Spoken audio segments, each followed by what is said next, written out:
ሚስት ባለዋን የምትታዘዝለት ከሆነ ባሏን ልብ በፍቅር የማንበርከክ ልቡን ባሪያ የማድረግ አቅም አላት። እንግዲህ ነግሬያቸዋለሁ። ጥናቶች የሆነ ዘመን ላይ ልክ ይሆናሉ፣ የሆነ ዘመን ላይ ደግሞ ስህተት ይሆናሉ። አንዳንዶቹ ሰው የውጭ ሰው በጣም መሬት ናቸው፣ የሚቸገሩት ለቤት ነው። ሴቷም እንደዛ ወንዱም እንደዛ። መልካምነት ለቤትም ጭምር ከሆነ በሚስት ልብ ውስጥ በጣም ትልቅ ቦታ ይኖርሃል። ስጦታ ፍቅር ያሳድጋል ይባላል። እንግዲህ የመጀመሪያ ስጦታ ራስን መስጠት ነው። ሚስት ለባለቤቷ ራሷን ነው የምትሰጠው።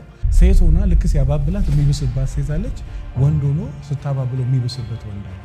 እስከ መጨረሻው ድረስ ከባል ጋር የምትዘልቀው ሚስት ናት። ልጆች መሀል ላይ ወጥተው ሄዳሉ።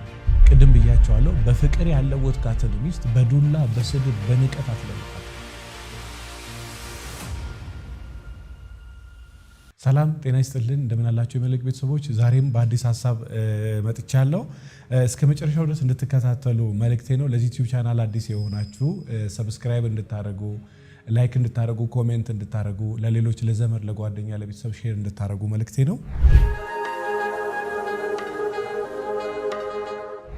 እንግዲህ ዛሬ ደግሞ የምንወያይበት ፍቅርና ትዳርን ጣፋጭ የሚያደርጉ 10 መሰረታዊ ነገሮችን ነው ለማየት የምንሞክረው። እንግዲህ በጣም ብዙ ሺህ ሰው ጋር ብዙ ግንዛቤ የፈጠሩ እነዚህ በነጥብ እናስቀመጣቸው ትዳርን ጣፋጭ የሚያደርጉ እኛ ብቻ ያልነው ሳይሆን እኛም ያላልነው ሌሎች እናንተ ቤታችሁን የምታጣፍጡበት በጣም ብዙ ነገር አለ።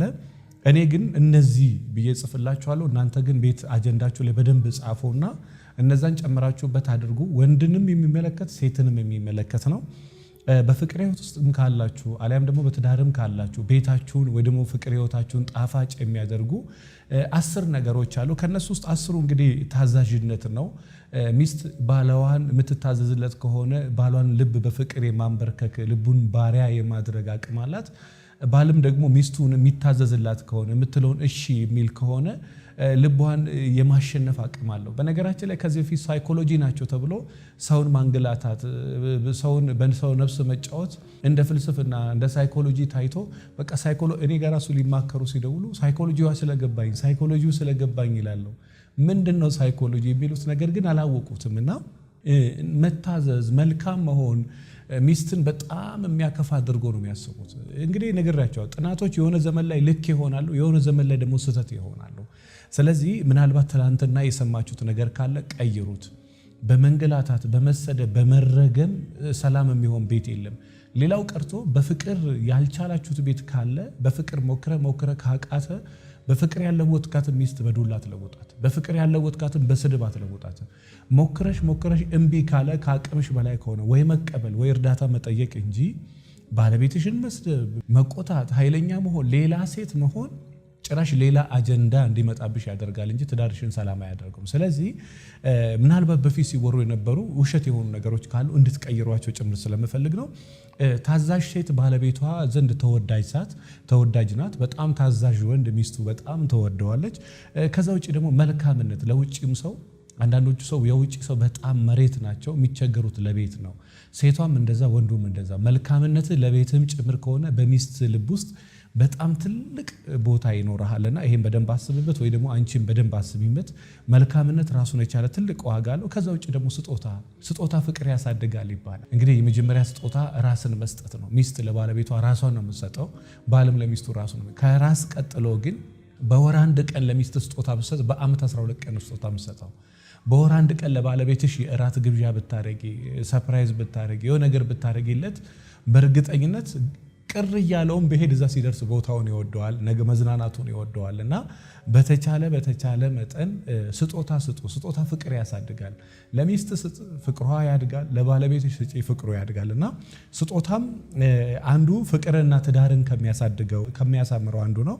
ከዛ ውጭ ደግሞ መዝናናት ሲባል እንግዲህ እቤት ውስጥም መዝናናት አለ፣ ውጭ ብቻ አይደለም መዝናናት። ግን ወጣ ብሎ መዝናናት ባልና ሚስት ለራሳቸው ጊዜ ሰጥተው ከልጅ ጋር ሳይሆን ደግሞ ሚስትን ብቻ ይዞ ሄዶ ደግሞ እዛ 30 ሰው መሰብሰብ ሳይሆን ሚስትና ሚስት ጋር ብቻ ሆነ። ሚስት አንተ ጋር መሆን ትፈልጋለች፣ ባለቤት አንተ ጋር መሆን ትፈልጋለች፣ እሷም እሱ ጋር መሆን ትፈልጋለች። እሱ ጋር መሆን የምትፈልግ ከሆነ እሱ ሌላ ሰው የሚሰበሰብ ከሆነ ቅሬታ ሊሰማት ይችላል። እና ለመዝናናት ሲወጡ እራት ለመብላት ሊሆን ይችላል፣ ወክ ለማድረግ ሊሆን ይችላል፣ ካፌ ሻይ ለመጠጣት ሊሆን ይችላል፣ ከከተማም ወጣ ሊሆን ይችላል። እና ወጣ ብሎ ሲዝናኑ ሚስትም ደስተኛ ትሆናለች፣ ባልም ደስተኛ። ቅር እያላቸው በሄዱ እዛ ያንን ነገር ሁኔታውን ይወዱታል። አንዳንዶቹ ደግሞ ወጣ ብለው አድረው ጭምር ይመጣሉና ይሄ ፍቅር ህይወትና ትዳርን ጣፋጭ ከሚያደርገው ነገር ይሄ አራተኛው ይሄ ነው። ጤና ይስጥልን መልህቆች ነን፣ እንደምን አላችሁ? ከማግባታችን በፊት ምን ያስፈልገናል? ችግሮችን በቀላሉና በፍጥነት ለመፍታት ምን ማድረግ አለብን? የጠንካራ ሴትና ወንድ ባህሪዎች ምንድናቸው? እንዴት ልናዳብራቸው እንችላለን? ትዳርና ኃላፊነት ምን ይመስላል? እንዲሁም ሌሎች በፍቅርና በትዳር ህይወት ላይ ተያያዥ ጥያቄዎች ላይ መልስ ለማግኘት ወደ መልህቅ ጎራ ይበሉ። ለበለጠ መረጃ ወደ 09774050 በመደወል ሊያገኙ ይችላሉ። መልህቅ ለጤናማ የፍቅርና የትዳር ህይወት። ከዛ ውጪ ደግሞ አምስተኛ ላይ ግልጽነትና ታማኝነት ትዳርን በጣም ውብ ያደርገዋል። ግልጽ ሴት ከሆነች የምትፈልገውን በግልጽ የምትናገር ከሆነ ዝም ብላ ከማኩረፍ ይልቅ ዝም ብሎ ከማኩረፍ ይልቅ ባለቤቴ ይሄ ነው ያስከፋኝ፣ ይሄ ነው ቅር ያለኝ፣ በዚህ ነገር ደስ አላለኝም እና እባክሽን አስተካክልኝ፣ ይሄ ነገር አስከፍቶኛል እባክን ዝም ብላ የምታቆርፍ ከሆነ ኩልፍ ይሰለቻል። ደጋግሞ እሷ ማባበል ይሰለቻል። ሲያባብሉ ደግሞ ወዲያው ብድግ የሚሉ ሰዎች አሉ። ጭራሽ የሚብስባቸው ሰዎች አሉ። ሴት ሆና ልክ ሲያባብላት የሚብስባት ሴት አለች። ወንድ ሆኖ ስታባብለው የሚብስበት ወንድ አለ።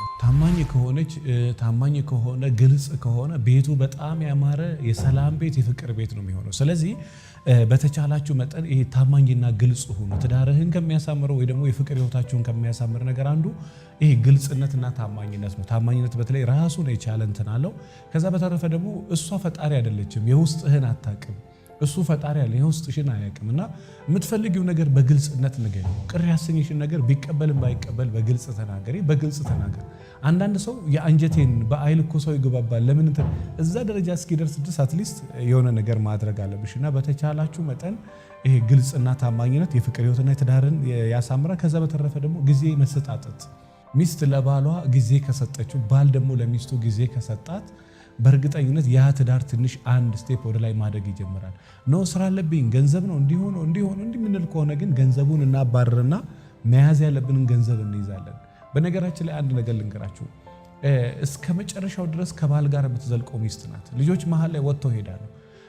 እስከ መጨረሻው ድረስ ከሚስቱ ጋር የሚዘልቀው ከባለቤቷ ጋር የምትዘልቀው ሚስት ናት። ስለዚህ በተቻላችሁ መጠን የሆነ ይሄን ነገር ትኩረት ለማድረግ ሞክሩ። ካንተ ጋር እስከ ለተሞቷ የምትዘልቀው እሷ ነች፣ ካንቺ ጋር እስከ ለተሞቱ የሚዘልቀው እሱ ነው። ስለዚህ ጊዜ ለሱ መስጠት፣ ጊዜ ለሷ መስጠት ትልቅ ቫልዩ አለውና በደንብ አስቡበት ለማለት ወዳለው። ከዛ በተረፈ ደግሞ ወቀሳ፣ ንቀት፣ ስድብ ማስወገድ። ቅድም ብያቸዋለሁ። በፍቅር ያለወጥካትን ሚስት በዱላ በስድብ በንቀት አትለውጣት። በፍቅር ያለወጥሽውን ባለቤትሽን በንቀት በስድብ በዱላ አትለውጪውም። ስለዚህ በተቻለ መጠን የምትታገዩ ትግር እንዳለ በትልቁ የፍቅር ኃይል ታገይ። በእርግጠኝነት በፍቅር ማትለውጪው ከሆነ ግን በታሪክ በጸብ አትለውጪው። ይሄን 100% እርግጥ። ብዙ በጣም የሞከሩ ራሳቸውን ታማሚ ከማድረግ ውጭ ምንም ያላተረፉ ሰዎች አሉ። ስለዚህ ንቀት፣ ወቀሳ አስወግድ፣ ንቀት አስወግድ። ከዛ በተረፈ ደግሞ ስድብንም ደግሞ አስወግድ። ባለቤትን እንግዲህ በዱላ ብትመታ ይሻላል በቃላት ከመትመታ። በቃላት የመታውን ሰው ታሳክማለህ፣ በዱላ የመታውን ሰው ለዘላለም ሰባራ ታደርጋለህ። ስለዚህ ምናልባት ባልና ሚስቶች ካላችሁ ዝም ብለሽ የዛሬ 10 ዓመት እንዲያርገኝ እየየ የምትይ ከሆነ ይሄንን እየየውን አስወግጂ። ከዛ ውጪ ደግሞ ንቀትም ካለብሽ በንቀት የምታመጪው ምንም ነገር የለም፣ ምንም ለውጥ አይፈጥርም። በጣም ብዙ ሚሊዮን ሰው ከመፋታት እየተደነቋቆሩ ከመኖር ያለፈ ምንም ለውጥ አልፈጠሩበትም። ስለዚህ ይሄን ስሚና በእርግጠኝነት ንቀትም ስድብም በእርግጠኝነት ወቀሳንም አስወግጂ። ከዛ በኋላ ትዳርሽን ሰላም ታደርጊ፣ አንተም እንደዛው ማለት ነው። ከዛ ውጪ እንግዲህ ጸሎት የማያሳምረው ነገር የለም። በጣም ደጋግሜ ከምናገረው ነገር አንዱ ነው። እንኳን ሌላ ቀርቶ ጸሎት እንኳን ውበት ህይወትን እንኳን ያሳምራል። በነገራችን ላይ እንግዲህ እግዚአብሔር ወደ እኔ ነው የሚለው የሱን ሊሰጠን እንጂ የኛን ፈልጎ አይደለም። ብዙ ጊዜ ጸልዩ ሲባል ስጡት የምንል ይመስላል። አይደለም የምንጸልየው እሱ የሱን ሊሰጠን እንጂ እኛ ከሱ ምንም የምንወስደው ነገር የለም። ስለዚህ በተቻላችሁ መጠን ይሄን ነገር ትንሽ አስቡበት ለማለት ወዳለው። ከዛ ውጪ ቅንነት ነው። ይሄ ቀና ሰው አቅንቶ ያያል፣ አቅንቶ ይሰማል፣ አቅንቶ ይሰራል። ጠማማ ሰው ደግሞ አጣሞ ይሰማል፣ አጣሞ ይሰራል፣ አጣሞ ይኖራል፣ ተጣሞ ይኖራል። ሰውንም ያጣማ። ቀና ሰው ግን ከሆነ እያቃና ይኖር። አንድ ትዳርንም ፍቅርንም ከሚያሳምር ነገር አንዱ ቀናነት ነው። ስለዚህ ቀና ሰው አቅንቶ ስለሚያይ፣ አቅንቶም ስለሚሰራ፣ አቅንቶም ስለሚያደርግ በእርግጠኝነት ነው የምነግራችሁ ቤቱን ሰላም ያደርጋል። በነገራችን ላይ ልጆች ሕፃን እያለ ትት ብሎ ቢያወሩ ቋንቋቸው አልገባንም፣ ግን በቀና ስለምንሰማላቸው እንስማቸዋለን። ቀና ሰው አቅን ሰው ይሰማል። ዞሮ ዞሮ ቅንነት ትዳር ያሳምራል፣ ፍቅር ህይወትንም ያሳምራል። የመጨረሻው ደግሞ ለባል መኖርና ለሚስት መኖር።